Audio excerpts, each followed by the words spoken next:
নতুন মাস শুরুর আগেই ভোক্তাদের কপালে চিন্তার ভাঁজ। লিটার প্রতি 2 টাকা করে বেড়ে গেল ডিজেল, অকটেন, পেট্রোল ও কেরোসিনের দাম। বিশ্ববাজারের অস্থিরতার রেশ এসে পড়েছে সরাসরি দেশের জ্বালানি বাজারেও। আর সেই ধাক্কা টের পাবেন সাধারণ মানুষ থেকে শুরু করে পরিবহন খাত সবাই। ডিসেম্বরের শুরুটা তাই স্বস্তির নয়, বরং বাড়তি চাপের বার্তাই বয়ে আনছে সরকারের এই সংশোধিত মূল্য ঘোষণা। নতুন এবং ফিরে আসা গ্রাহকদের জন্য নগদে চলছে ক্যাশব্যাক সহ প্রতিদিন হাজারো উপহার জেতার সুযোগ। হবে আশা আর ফেরা, সারপ্রাইজ সেরা। রোববার বিদ্যুৎ, জ্বালানি ও খনিজ সম্পদ মন্ত্রণালয়ের জারি করা প্রজ্ঞাপনে এটি জানানো হয়েছে। এতে বলা হয়, প্রতি লিটার ডিজেলের দাম 102 থেকে বাড়িয়ে 104 টাকা নির্ধারণ করা হয়েছে। পেট্রোলের দাম প্রতি লিটার 118 থেকে বাড়িয়ে 120 টাকা ও অকটেনের দাম 122 থেকে বাড়িয়ে 124 টাকা করা হয়েছে। আর কেরোসিনের দাম প্রতি লিটার 114 থেকে বাড়িয়ে 116 টাকা করা হয়েছে।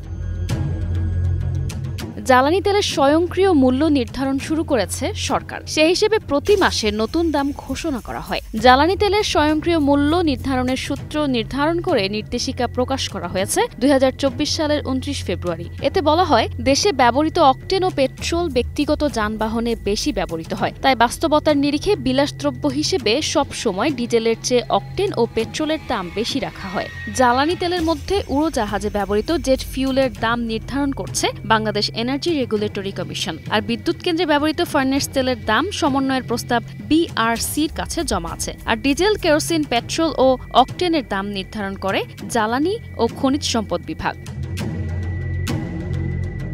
নতুন দাম কার্যকরের আগে একদিকে যেমন ভোক্তা ও পরিবহন খাতে দুশ্চিন্তা বাড়ছে, অন্যদিকে সরকার বলছে বিশ্ববাজারের ওঠানামার সঙ্গে সামঞ্জস্য রাখতেই এই সমন্বয়। তবে প্রশ্ন থেকে যাচ্ছে, স্বয়ংক্রিয় মূল্য নির্ধারণ প্রক্রিয়া কি শেষ পর্যন্ত বাজারকে স্থিতিশীলতা দেবে, নাকি সাধারণ মানুষের জন্য হয়ে উঠবে মাসে মাসে নতুন বোঝা?